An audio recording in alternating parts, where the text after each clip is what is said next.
Hey, everybody. Welcome to RotoWire's Fantasy Football Podcast. As always, brought to us by the good friends from WynnBET, the exclusive gaming sponsor for RotoWire Fantasy Podcast this fall.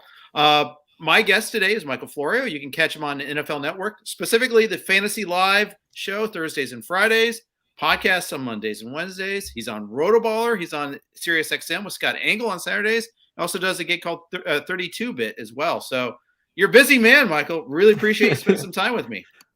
Trying to keep busy and appreciate coming on. You hit me up and you were like, hey, we're the top 2 seeds in the flex. So I had to come on and brag a little bit. Yes, that's right. We're on the Flex the Super Flex League, online Super Flex League, series of leagues that expert leagues that Jake Seeley put together. Awesome stuff from Jake. Really appreciate that. And this is a fun league because I love Super Flex leagues. We don't get to I don't play enough of them in our community as much as I play in some home leagues with Superflex, but most of the expert leagues don't have Superflex, and I think it's going to be a thing that's ongoing. And it's going to keep growing.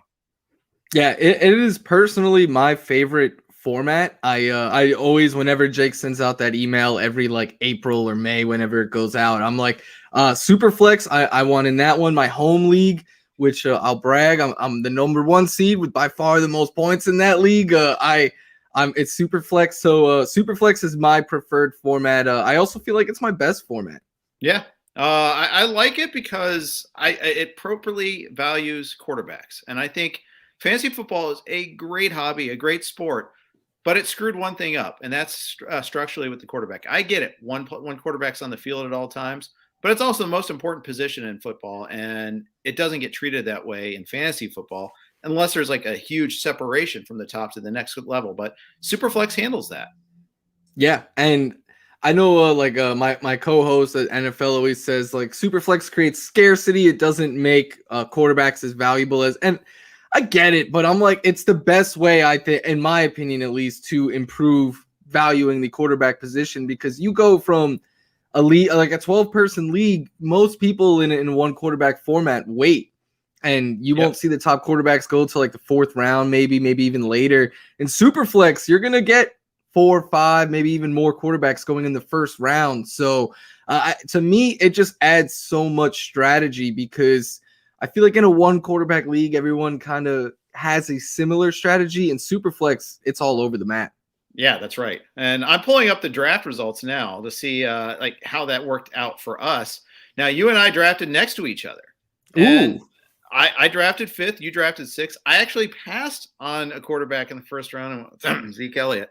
And you got Kyler Murray. I think you won that round. But it's funny because I think you can, not necessarily go with a quarterback in the 1st round. I ended up getting Justin Herbert in the 2nd round. That's worked out pretty well. You got Jonathan Taylor in the 2nd round. That really worked out well. That was in that little window where people were freaking out about the Colts injuries, and you were able to get Taylor at a little bit of a discount. Taylor has been my guy since last year's NFL draft, like since this time 2 years ago.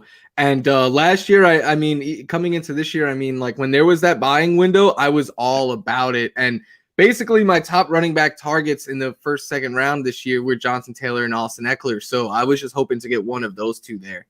Man, you have Taylor, you have Cooper Kupp. You had some very nice picks. You also have Allen Robinson, and I have him in a lot of places there too. I cut him.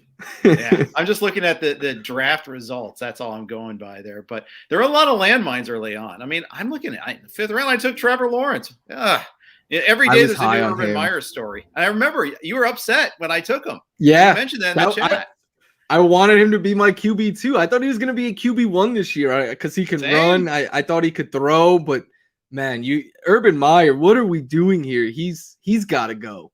The latest on Urban Meyer, I don't know if you guys saw or you saw this. This kind of broke right before. Is there's a story going around how he kicked their kicker, Josh Lambo. Like, hey, you better make your kicks or something like that, and kicks him, and not like a little love tap either. And it didn't like not a full on kick. He said he rated it 5 out of 10. But what the heck?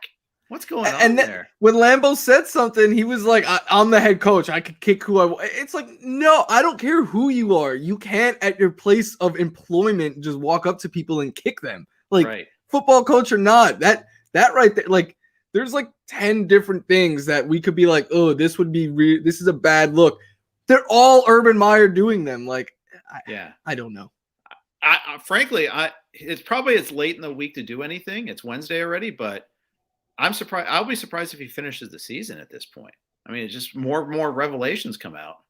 I think the only thing he has going for him is the Jags. Their owner likes to be patient. That's really it. Because I think if it was somewhere else, he might not have survived the restaurant thing, which feels like forever ago. I know. Not flying home with the team. That alone is just kind of crazy. And it's like, who does that these days? I mean, maybe there's something about the NFL I need to learn, that this is normal practice and coaches make their own travel plans all the time. But it didn't seem that way. Yeah. Yeah. And then lie about why you're staying, right, Mr. Meyer. It's talk about your midlife crisis here. I mean, wow, it's wacky. So let's talk. There's no shortage of news this week. This is going to be a news-heavy podcast, I think. Starting off, DeAndre Hopkins out for the rest of the regular season. The Cardinals hope to have him for the playoffs, but it's not looking great there. When they said this morning he was going to get a second opinion on his knee, that was your sign that this was bad news. Yeah.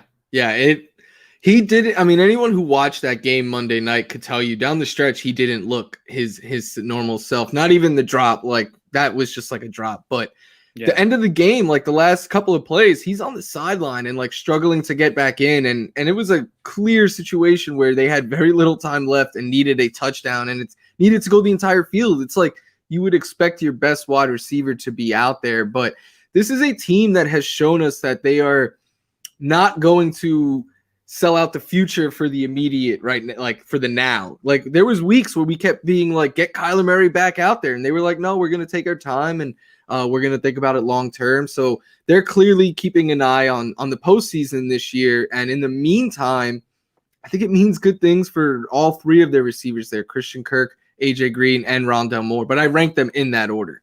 Yeah. I do too. We all thought we keep trying to make Rondale Moore happen a little bit more, and the Cardinals aren't trying to make that happen.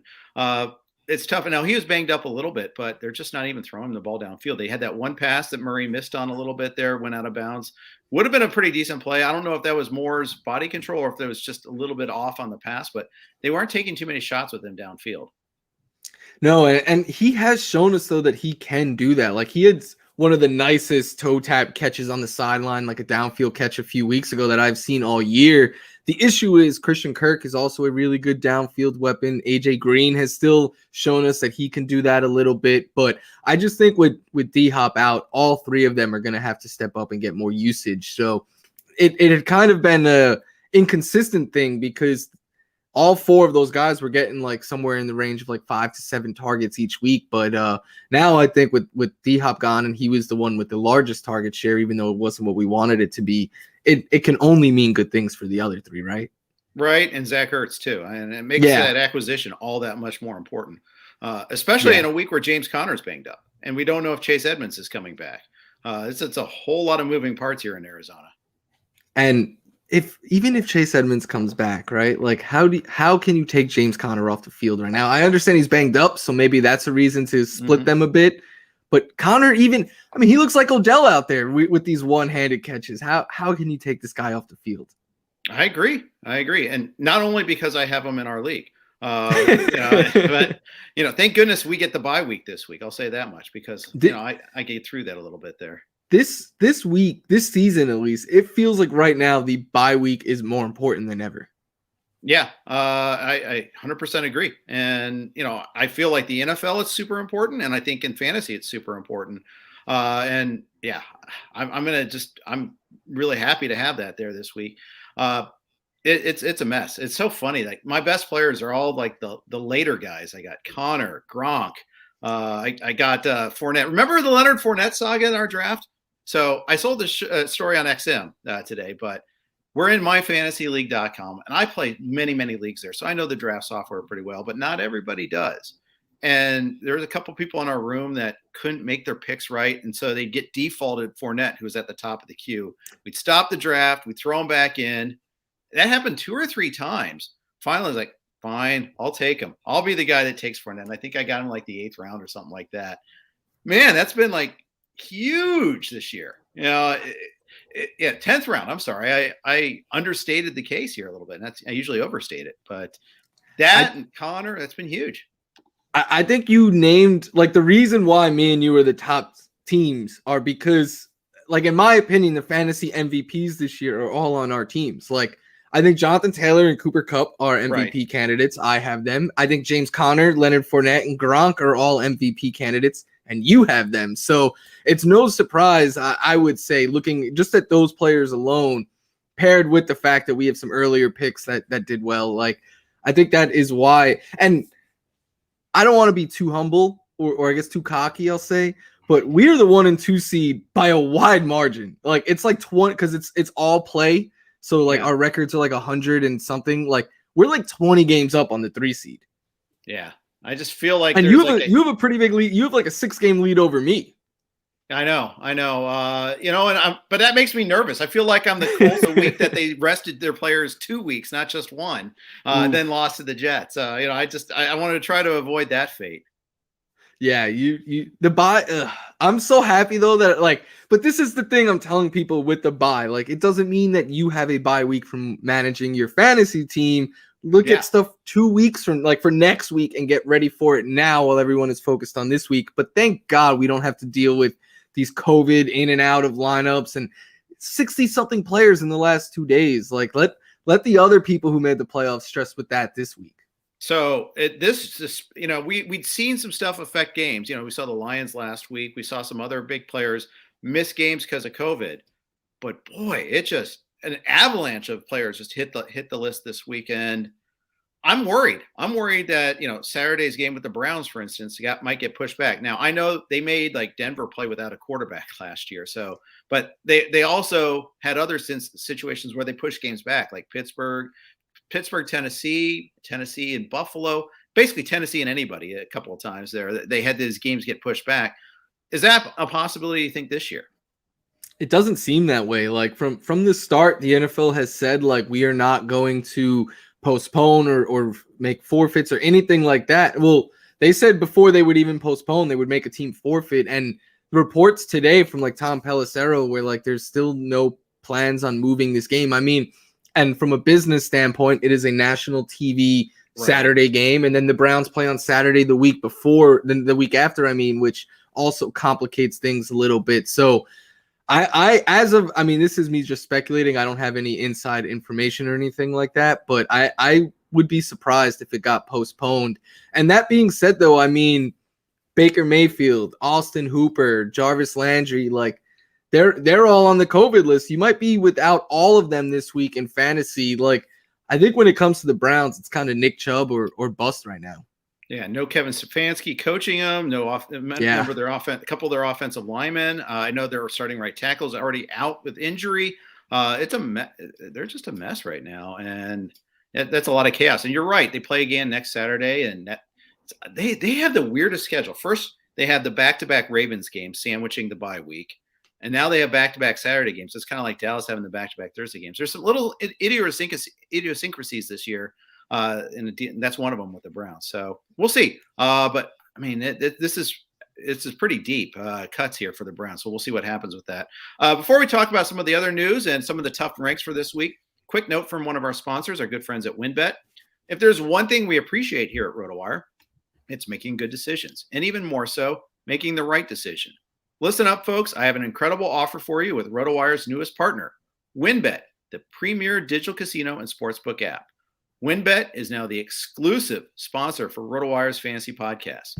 WynnBET brings you all the latest action with a user-friendly interface, moneyline bets, boosted parlays, over-unders, round robins, live betting, and so much more are at your fingertips. Want a break from sports betting? Head into WynnBET's digital casino and take a spin on roulette, double down in blackjack, slam the slots, or try your hand at Baccarat. WynnBET is currently available in 6 states, it's actually 7 states, Arizona, Colorado, Indiana, Michigan, New Jersey, Tennessee, and Virginia, while rapidly expanding. At WynnBET, the possibilities are limitless. WynnBET is currently offering all RotoWire listeners a risk-free bet up to $500 on your first wager. Download WynnBET now. That's WYNNBET. WynnBET, the exclusive partner for RotoWire's Fantasy Podcast. Jeff Erickson here with Michael Florio. You can catch Michael on the NFL Network. The Fantasy Live show is on Thursdays and Fridays. He's on the podcast Mondays and Wednesdays. He's on RotoBaller and SiriusXM on Saturdays, and of course on 32-bit. And Michael's dog is here with us today too. Yeah, she wants to be a part of the show. Yeah, that's awesome. We got a new dog about 5 months ago, and he was barking through like the first 30 minutes of the SiriusXM show today. So that was pretty funny. Yeah, you get it. It could be a little frustrating, but they just love to be a part of the show. Exactly. So quarterback's a big problem this week. Lamar Jackson's hurt. Josh Allen had a limited practice at least today, but Lamar didn't practice at all. I rank Lamar as if he's not going to play this week. I fully expect to see Tyler Huntley.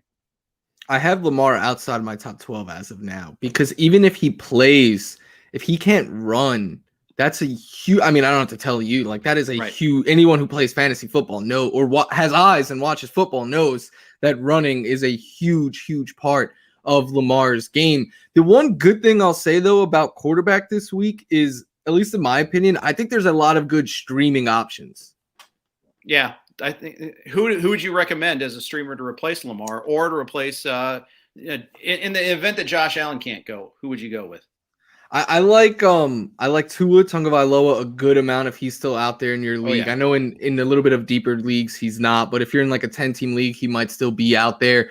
Justin Fields is someone that has a great matchup and has been playing better football as of late. Jimmy G gets the Falcons, and he's been good for about 2 touchdowns each week, and the Falcons give up the second most fantasy points to quarterbacks. So I think those are 3 names that you can get off the waiver wire that this might sound crazy. Like I have all 3 of them ahead of Joe Burrow this week because I really don't like the matchup against Denver for him. Lamar as an insurance policy there, Josh Allen. And we were talking about super flexes earlier. In a super flex league where I have Josh Allen, luckily I have the bye, but just in case I picked up Mitch Trubisky. Very smart. I think that's the way to play that there. And because he's kind of like Gardner Minshew in that, if he has to step in, he's stepping into a good offense, and he's had some experience. It's it's not a disaster waiting to happen like it was in Detroit when Goff had to miss a game.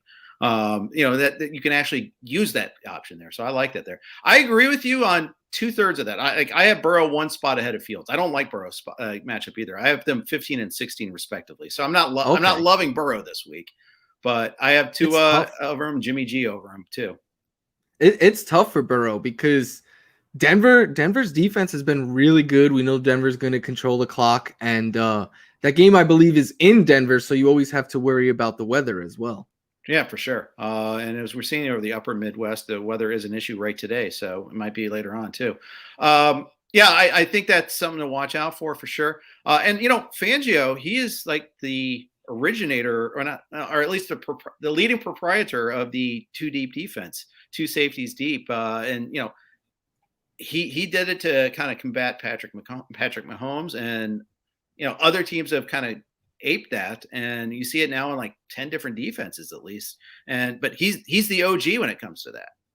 It's very smart. If you like, I hate it because for fantasy football, we just want fun and points, and watching defenses stop Josh Allen and Patrick Mahomes, it hasn't been as fun. But I think for a football standpoint, it's genius. Like, yeah, you'd rather these high-powered offenses need 8 plays to get downfield and hopefully punch one in the red zone rather than Tyreek Hill beating you, because you're not going to keep up with Tyreek Hill and you're not going to stop the arm of Patrick Mahomes. So it only makes sense. And even while Mahomes has adjusted and the Chiefs are winning, outside of the Raiders games, he hasn't been putting up good numbers. No, it's the defense that's adjusted. It's getting Chris Jones in the middle. Chris Jones probably not going to play, by the way, this week. He's on the COVID guys. That's a big loss. Although Chargers are missing Rashawn Slater, the first-round pick out of Northwestern. Go Cats! But he's their best offensive lineman, so that's actually a pretty big deal too. Yeah, and I'm actually going to be going to this game tomorrow because it's out here in LA. So it's my first chance to go to SoFi. I'm looking forward to it. And I saw this game literally in week 1, actually before the season even started. And I was first week of the playoffs, Chargers Chiefs. Yeah, I got to be at this game. So yeah. And it's a standalone game, so you can go without really feeling like you're missing a whole lot work-wise and all that. Yep. Where in LA are you? Because I'm near Pasadena. Oh, okay. I'm in Culver City. Okay, yeah, our office used to be there. So NFL's used to be here. Now we are literally right next to SoFi. So that's why I'm going, because I'm like, I'll finish up work and just cross the street. But nice. yeah, I only live here because the NFL's office used to be here. So when I was moving out here, I was like, might as well be close to work. Yeah, I like Culver City. Yeah, it's rapidly changing, but at least what it was when I was there. When I was in your neck of the woods like 2 weeks ago, actually. Okay, cool. Very cool. Yeah, I used to live in Manhattan Beach, and there was an easy commute to Culver City, and just now I kind of miss that area for sure. I like that area a lot. Anyhow, enough about reminiscing about where I used to live. Nobody really wants to hear that much, but anyhow. So there was a couple of the big things going on quarterback wise. A couple other tricky ones here. I always like to talk ranks on Wednesdays, but Dak Prescott, what are you doing with Dak? No Tyron Smith, shaky performances lately. Isn't really running at all. Where do you have him this week? I have him, I believe, at QB 11, which is borderline QB 1, and I said it this week. I was like, call me crazy. I have Taysom Hill. Like, if I have Taysom Hill and Dak, I'm starting Taysom Hill this week. I agree. I think it becomes a conversation if you have like not Taysom Hill, Dak and like Tua, right? Like we both like Tua because of the matchup. So like I think that is a legit conversation you could have there as well. I'm pulling up I have Dak as QB 10 right now, just ahead of Tua and Kirk Cousins, and I'm toying with the idea though of moving Dak behind those two. So funny. Our ranks are almost identical. I have Taysom Hill 9, Dak 10, Tua 11, Jimmy G 12, Cousins 13. Wow. Yeah, it's wild how close that is. But I'm a little nervous with him. I have Jalen Hurts over him as well. I'm assuming Hurts is going to play. I know he was limited today, but I think that was just a slow progression coming back. We'll see for sure. But I want the mobile quarterback. I want the guy that can give us rushing yards, and Dak is not it anymore. He was never super fast, but he was mobile. There's a difference. He's not doing that this year. If it didn't happen last week, I'm not sure it will, because no Pollard, Zeke banged up. It was a great matchup on paper for the passing game. Dak didn't run, Dak didn't throw a whole bunch, at least not put up a bunch of good passing numbers. So it's hard to say, but the Cowboys, the strength of their team right now is looking like it's the defense. Yeah, I think that's right. Austin, let's move on to running backs. Austin Eckler, you're going to this game. I am super jealous of that, by the way. I haven't been to SoFi yet. Come on down. Yeah. I imagine tickets aren't that easy to get for this game, right? It's a huge game. You would think, but I mean, you know, it is very cold in LA right now, so prices have been dropping all week. Wow, that's true. It is cold. I was at my daughter's soccer game yesterday at night, and it was like 40. And there was frost this morning too, so it's pretty wild. Which to people who don't live here sounds nice, but when you live here, that is freezing. Yeah, I'm like 3 layers in and all that. I moved here from Chicago in '99, and I was like, it was like 50 and rainy when I moved out here, and the news called it Winter Storm Watch '99. I'm like, okay, I'm gonna be okay. This is gonna be fine out here if this is a winter storm watch and it's rain. I bet your friends, if you have friends back in Chicago still, they probably think you are soft. Oh, I am. There's no doubt about it. My blood's thinned out. I'm not going to deny that. I'm definitely gotten softer since moving out here. Eckler, if he goes, and I know it's not a sure thing. They say they want to evaluate him in pregame warmups, but if he goes, where do you have him? Right now, he's my RB3 behind only Jonathan Taylor and Dalvin Cook. And Austin Eckler is one of those players that, banged up or not, hard matchup on paper or not, if he is playing for the Chargers, he's playing for my fantasy team. And this guy is top 2 in the league in running back targets. And I know as of entering last week, he was in the top 3 in red zone looks. And he gets the ball near the goal line now, which is something people said he couldn't do. And for me, Austin Eckler, like, I have his bobblehead behind me. For 2 years now, I've been like a huge Austin Eckler stan, and I think that they were being precautious, like they were being cautionary with him, because they knew last week when he hurt his ankle, they were up like multiple scores already. They knew they had the big game against the Chiefs on Thursday night. So I think everything they've done since he tweaked his ankle in that game has been with their eyes on having him fully ready to go for this game, because I think they know. I mean, how can they not know? Like, this game, if they lose this game, the division's out of their hands and the playoffs become a little bit tougher for them. So they know that there's a lot riding on this game for them. Yeah. And if they win, they're in great shape because they have 2 wins over the Chiefs. So yeah, I mean, it's like a lot of reward. This is my confession moment here. I have 0 Austin Eckler this year. I faded him in 18 leagues, Michael. 18. Not single share of Austin Eckler this year. I chose poorly. Do you know what's unfair? I love Austin Eckler. Like, in best ball drafts, he was my most drafted player. And it was something like 45%. And I know they tell you don't go over 30. I didn't care when it came to Austin Eckler. I was like, I get him late first, early second. But in my home leagues and leagues I play with my friends and stuff, I have 0 of him because everyone knew I loved Austin Eckler, and they were like, Adam Rank in all of our leagues at NFL was legitimately just taking him and being like, I took him so you couldn't have him. And I was like, that's the game. So unfair. I like that. Yeah. You got to position yourself ahead of him at some point there. Every draft he was ahead of me. Now, do you play any salary cap leagues so you can get a chance to bid on him and get him it's under your control then? So in the couple that I play in are keepers, and he was kept. And I was just like, this sucks, because I play in one that is not a keeper, but I spend all my money on Jonathan Taylor, who is my other pivot of those 2. So I'm happy. You're fine. You're fine. Yeah. Yeah. The first round has been pretty much a minefield. I mean, Eckler's worked out. Taylor's worked out. Zeke hasn't killed you. He hasn't been good, but he hasn't killed you. But, I mean, there's CMC, there's Barkley, there's Dalvin Cook has missed a bunch of games. You're fine with him last week. But, Kamara missed a bunch of games. Henry was great early. He's out. There's a lot of problems in the first round. Kelsey is another one where, if we're drafting today, how early do you take Kelsey if you're drafting today? So me and Marcus Grant were actually talking on the podcast this past week.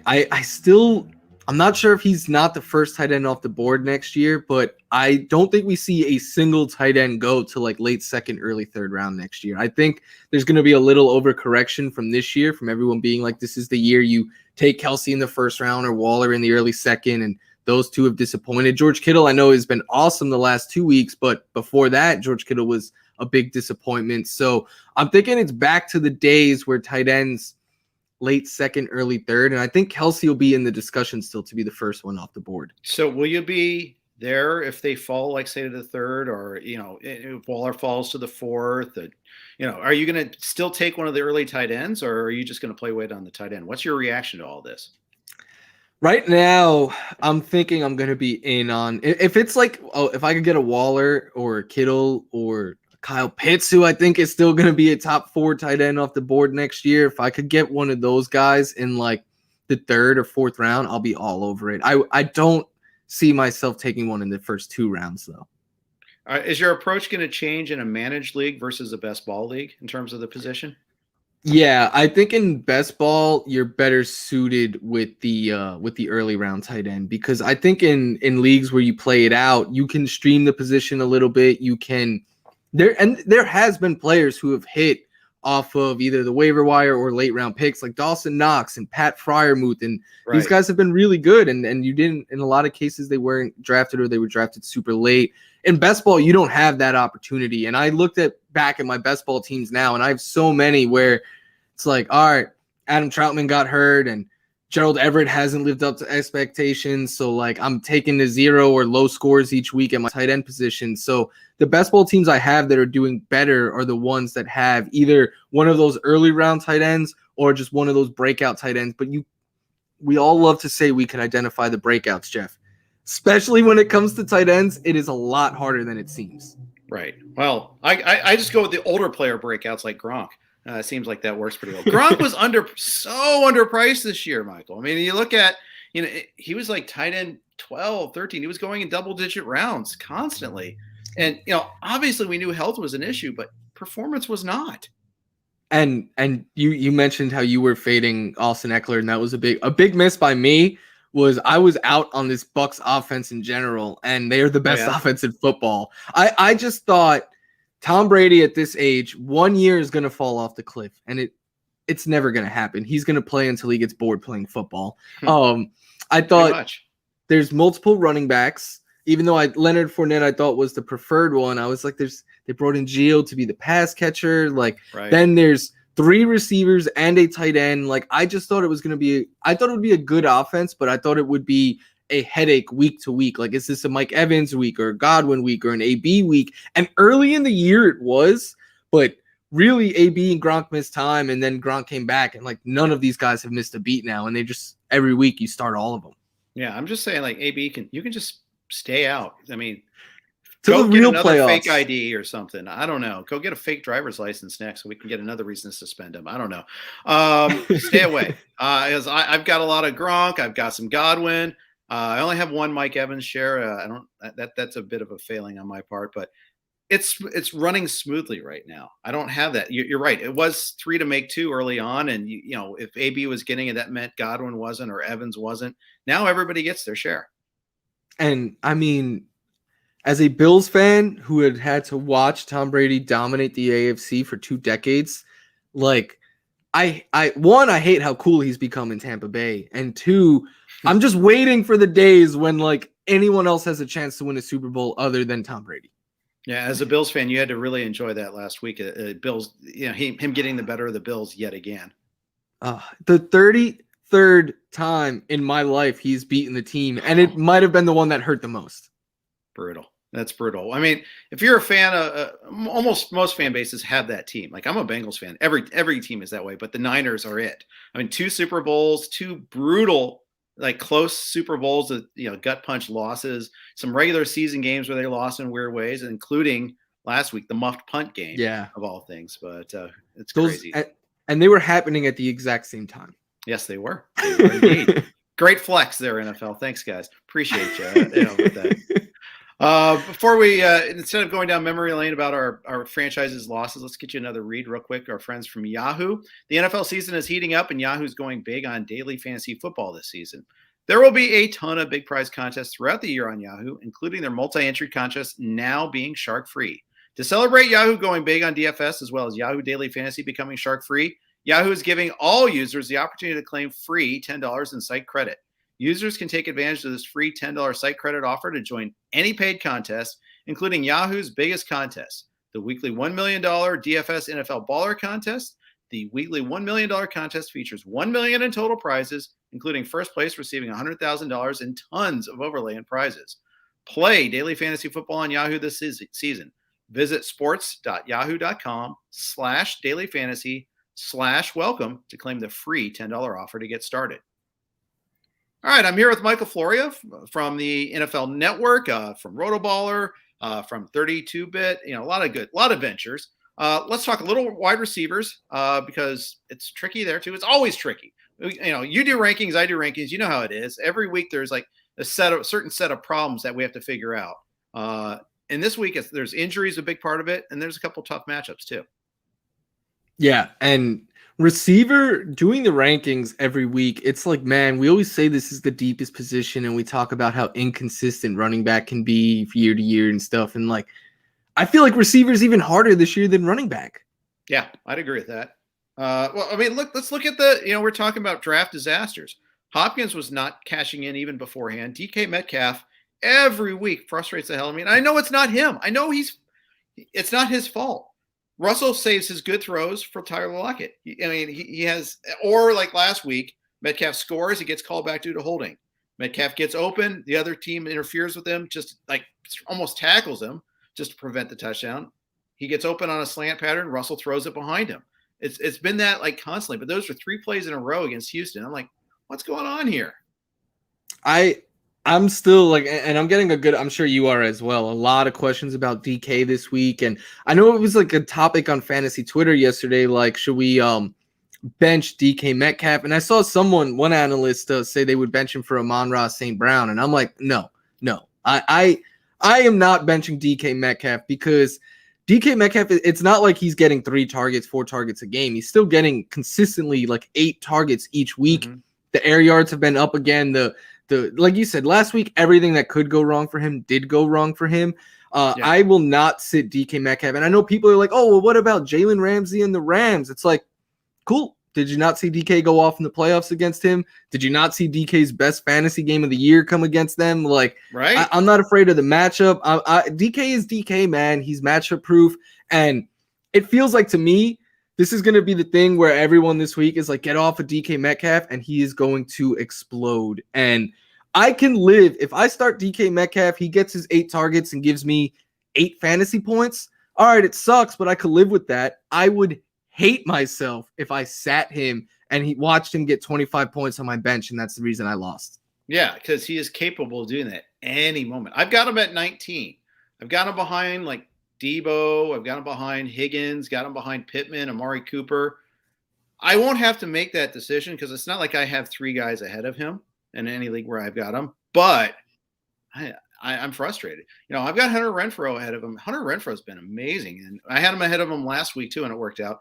But that's like the one guy that who's graduated into that class that I definitely would never have started him ahead of DK now that I probably would now because his volume is so high. I have DK at wide receiver 17. I'm afraid to say how high I have Hunter Renfrow. I have him at wide receiver 7, but this is like the 3rd straight week I've ranked him as like a wide receiver 1 because the volume is just insane for him each week. You mentioned Michael Pittman Jr. I have Pittman behind DK and a good bit. Like I'm scared of this matchup against the Patriots. That's fair, and I may revisit that one because I actually, as soon as you said that, I was like, yeah, that makes sense.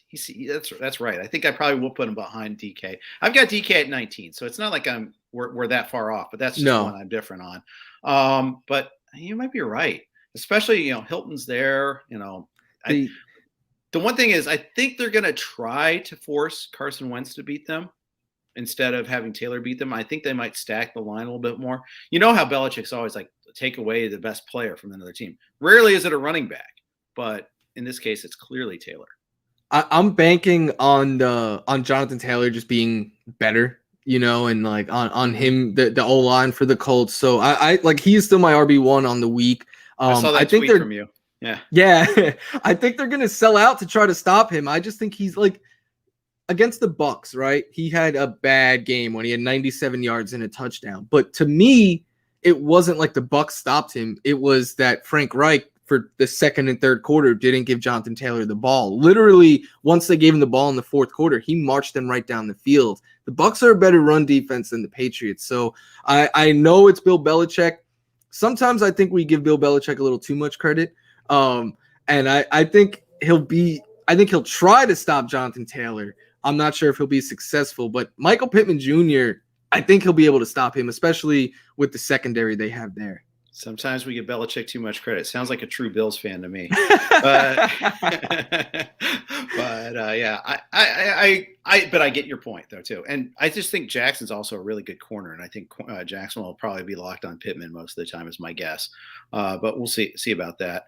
Mike Williams is dealing with a heel issue. He's going to play, but he was limited earlier in the week. And last week Keenan Allen doesn't play. I'm like, okay, it's a good week for Mike Williams. I knew I didn't try to get oversimplified, but I also had picked up a lot of Jalen Guyton, not enough of Palmer, but Williams didn't go off. He had one big play, and then which could have been a little bit bigger, but the dancing on the toe tapping on the sideline there kind of cut that short a little bit. But he's come up and played. There's been some good smash spots that he hasn't smashed.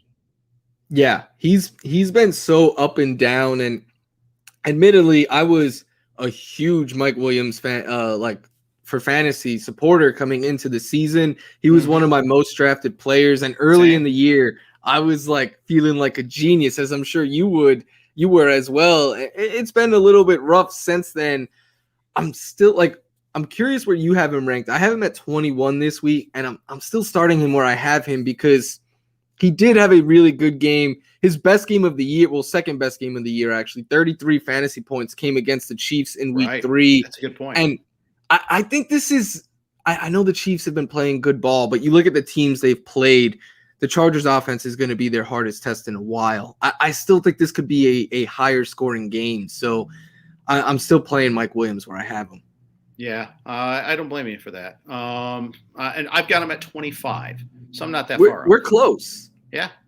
It's almost like, we do this, we all do this separately, but we see the same things. We see the same, impetuses. We see the same, we watch all the games that we can. And, what's your process? Like, so you're going through, you do the rankings every week. I know that you have a lot of media.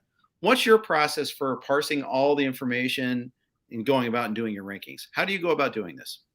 So Sunday, I basically just sit in front of multiple screens for 12 hours, as I'm sure you do as well. And while I'm watching a lot of the games, I'm also like in live time, just like constantly looking at box scores and snap counts and all of that, because anyone who follows me on Twitter can probably guess that I'm doing that because I'm tweeting out a bunch of stats and stuff, because it just, for me, it helps me process what I'm watching and the information a little bit better, because I could look at it at the end of the game, but then I'm just kind of seeing the final numbers. And I feel like if I keep track of that stuff during, I could kind of get the full story a little bit better. And then I just like Sunday night, Monday morning, look up a lot of different stats like leaders, usage, all of that. Try to rewatch games. Admittedly, it's a lot easier to rewatch games early in the year. Late in the year, I'm sure you know this, the fatigue starts to set in and stuff. I still watch as many replays as I can, but probably not as many as I was early in the season. And then I do my rankings like Monday afternoon, and this is what I tell people all week long, and they still don't seem to always get it. Like I'll always get like Tuesday morning, like, why do you have this person ranked here? And I'm like, whoa, we have 2 full days before the first game starts and 4 full days before most games start. So throughout the week, I'm a big tinker, and it'll be with myself. Like I write a matchups article at NFL each week. So as I'm writing that, I change a lot, because that's when I really dive into the matchups a little bit more. Right. And then, I mean, I'm sure you get this as well. We work with a lot of smart people, and we listen to smart people and follow them on Twitter. So a lot of the times too, I'll see something or hear something and I'll be like, I never thought of it that way. And then I change stuff up like that too, because I think I'm pretty good at what I do, but I obviously can't see everything and look everything up. So when I hear a different viewpoint, like it, for me, it is something that I want to look into more and be like, I never considered it that way. And because I think trying to view it from every angle is the best possible way. I'd agree with that. I think that's good. And I emulate your experience in that I get a little Game Pass fatigue by the end of the season. I even watching the condensed version, which you have to do, but you just not enough hours in the day otherwise. But I early on, like, oh yeah, I'm gonna watch every game. Yeah. I'm like, oh, by week 15, you're like, I've watched so much football already. It's wild. It is wild here. Let's do one more quick note from our sponsors, and then we'll keep on talking about our process and some more individual players. But our friends from Thrive are back for another season of fantasy football, and they're running huge guaranteed contests each week this NFL season. With Thrive Fantasy, you can eliminate the countless hours of research and focus on only the top-tier athletes that have the biggest impact on the game. Sign up today and get a free 6-month RotoWire subscription. Here's how you can claim your free RotoWire subscription. 1, visit rotowire.com/thrive. 2, deposit a minimum of $10 and receive a 100% deposit bonus up to $100. 3, play in your first paid contest and receive a free 6-month RotoWire subscription. It's just that easy. Big thanks to our friends at Thrive. Big thanks to the Blue Wire Network, where we host our podcast, so that you hear some ads from there if you're not watching us live right now. My guest right now is Michael Florio. You can catch him on Fantasy Live on the NFL Network Thursdays and Fridays. Their podcast on Mondays and Wednesdays. On RotoBaller, Sirius XM Saturdays with Scott Engel, our good friend Scott, FSWA Hall of Famer, one of the OGs. He's a great guy, and on 32-bit. So you're doing a lot of stuff there. You got enough hours in the day? No, No. Yeah. A lot of stuff, unfortunately, takes a back seat during football season. And then the rest of the year, I get to have a little bit of a life. Yep. Do you have a family? Do you have kids? No kids, but I am married. And I have a dog, which kind of emulates a baby. Yeah, for sure. It does do that. My girls are 17 and 14, so I'm in a little different stage of life there. So yeah, you have speaking your of hands hours in the full. day, yeah, but it's great though. Every age gets better. I'll tell you that. People talk about like, oh, teenagers. Now my teenagers are great. I love this age for them. So at work, everyone has like young children, and I always joke, I'm like, you guys all make parenting sound like awful. Like it makes me never want to have children. That's so funny. Well, you know what? Those are fun. Those are fun times. They're more hands-on though. They are more difficult in terms of just you got to always be present. You got to always keep your eye on there. But other than that, no, but that was fun too. But they do stuff now. The conversations you have now are great. So that's awesome. I know you're a Bills fan living in LA. You're from New York originally, right? Yeah, from New York City. I've actually never even been to Buffalo. Okay. A lot of people always assume I'm from Buffalo, but I'm just a Bills fan because my dad loved Jim Kelly. So growing up, that was what was always on TV. Okay, that makes sense. So that was a fun time to be a Bills fan, well, except for the very end. But I'm a Bengals fan, so I know what you're went through there a little bit. I have no memory of the early Super Bowls. Like I was just born during that stretch. So for How me, old are you? I just turned 30 in this past summer. So you're young. Well, thank you. I'm not as young as I once was though. But with the Bills, yeah, like for me, what I remember is like Trent Edwards and J.P. Lossman and Ryan Fitzpatrick. So, Tyrod Taylor is always good in my book, ending the drought, but Josh Allen is by far my favorite player ever. Fair enough. That's cool. When did you move out here? In 2018. Okay, so you're still. In fact, I seem to remember the little bit here because you do some baseball too, and I remember we had an online conversation about you coming out here. So yeah, for Towel Wars, talking about Towel Wars, I think, right? Yeah, which we should do some fantasy events out in LA too. Listen, I loved them in New York when I lived there, but now I'm here and I'm like, I can't fly to New York for every single fantasy event. Let's do some out on the West Coast. Right. I know. Well, I'm working on that. We'll try to get something going on here. There used to be First Pitch LA, like there's First Pitch Arizona, which I do in November, which is awesome. There used to be a seminar in March that I'd go to, like late February, early March, the guys from Baseball HQ would run it and I'd speak at that. But they haven't had one out here in a while. So we'll have to see if we can get them to go back on that. That would be awesome if they could. Favorite format, Superflex, right? Yeah. All right. And cool. PPR, any sort of PPR non-PPR, what are we doing? Yeah. So there's been a big debate this week, sparked by my friend Jeff Mans on Twitter and on his show, talking about team defense versus IDPs. Do you play any IDP leagues? What's your take on that? I'm only in one IDP now, and my take is IDP leagues suck because here's my thing, right? Like this IDP league that I'm in is a SiriusXM Dynasty league. I took it over. I'm looking at my roster and I was like, all right, at linebacker, this was a few years ago, like 2017 maybe. I was like, I have Von Miller and I'm drawing a Khalil Mack. So okay. I'm like, all right. At that time, they were the two best at their position. I'm like, I'm set there. And then I'm getting trade offers like, you need help at linebacker. And again, this is my first IDP thing. I'm like, what are you talking about? I have the two best. And they were like, yeah, but they don't score any points.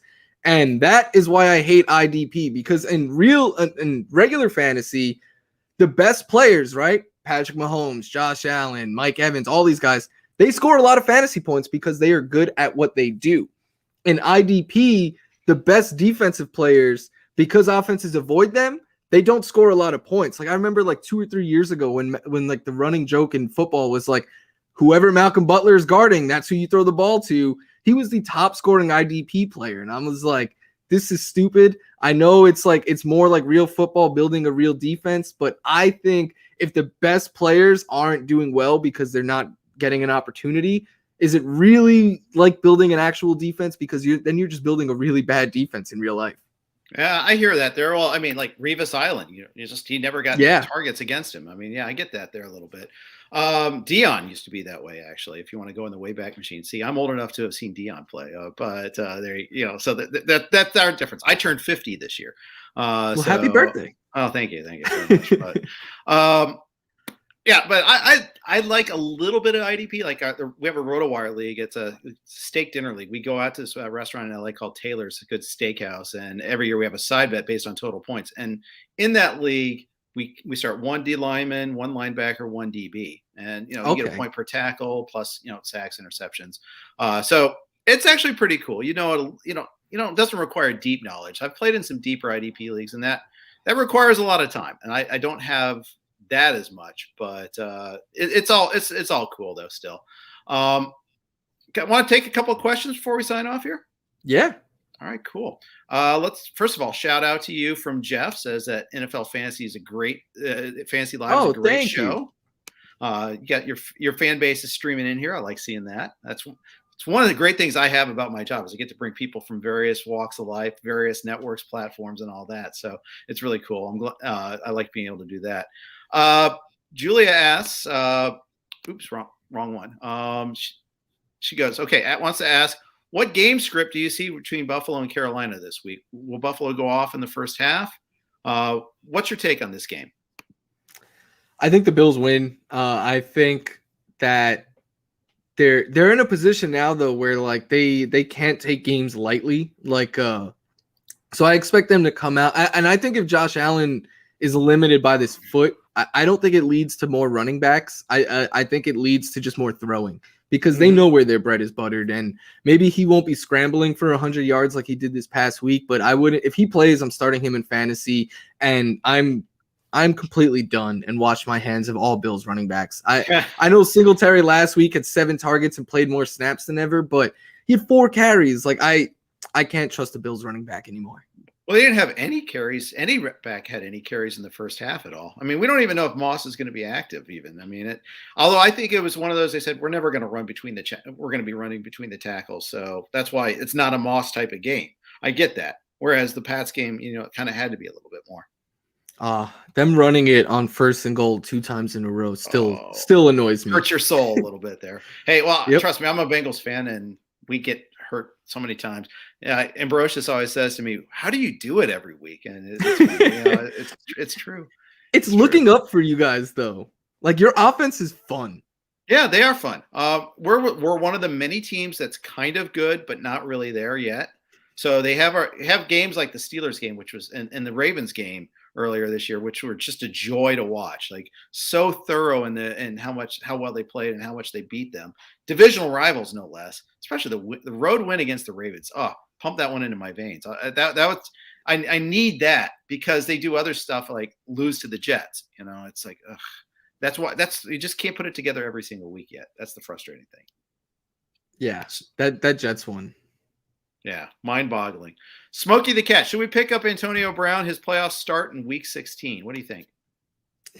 I guess we're at the point where buys aren't really a thing. So if you have like a fringy player that you don't really plan on starting, sure, take the upside shot on AB, but he is still very much so up in the air. Like we don't know what his future entails right now. Yeah. I don't know either. I mean, that quote that was going around that said Arians told him if you screw up again, you're gone. Well, he's not gone yet, but then again, he's still not reinstated yet. They can't. You can't cut him because he's still suspended. So we'll see. Maybe that's Tom Brady is the best PR manager in the world. So maybe he could work his magic again. Yeah, maybe you could say. Kosher Kush asks, are you playing Rashad Penny? I mean, huge week last week. Pete Carroll said nice things. Thinks he might be starting this week. What's your take on Penny? I think you start him. Like for me, I have him as a borderline RB2. I think I have him about RB24, 25. So borderline RB2 and a good flex option. I don't see any way they get away from him after what he did last week. And he's explosive, so one long run could be a nice day. And the thing about Penny is, I know he gets the Rams this week. It's a little tough. His matchups after the Bears and Lions, I believe it is. Like you fire him up in those too. Yep. Yeah. That's pretty solid. And you can run some against the Rams. you don't want to throw against them, but you can still run against the Rams. So it's not like an ultimate death sentence. So I'd roll with Penny in certain circumstances, and many circumstances, in fact. It's so funny though. I rostered him for years. I don't have him anywhere now. So it's happening on somebody else's watch, not mine. We were on the podcast earlier today. We were talking about Rashad Penny or Saquon Barkley this week, and I was like, man, that is how far it's fallen for Saquon. Like, it's frustrating. It is. Julia asks Penny or Michelle that, assuming Henderson doesn't play, obviously.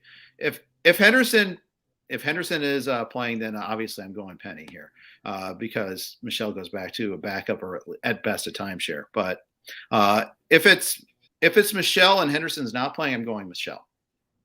I'm with you. I think Henderson makes this decision for you. Yep, I think so too.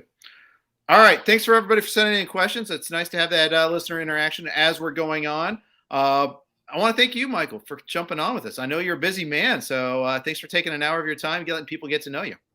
No, thank you for having me. This was a lot of fun, and I know we said it when we were talking about me coming on the show. I hope we meet again, but I hope it's in the Flex Championship.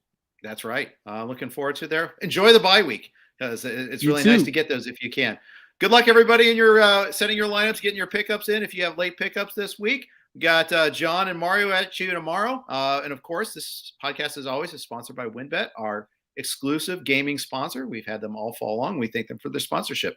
Thanks for listening. Have a great day.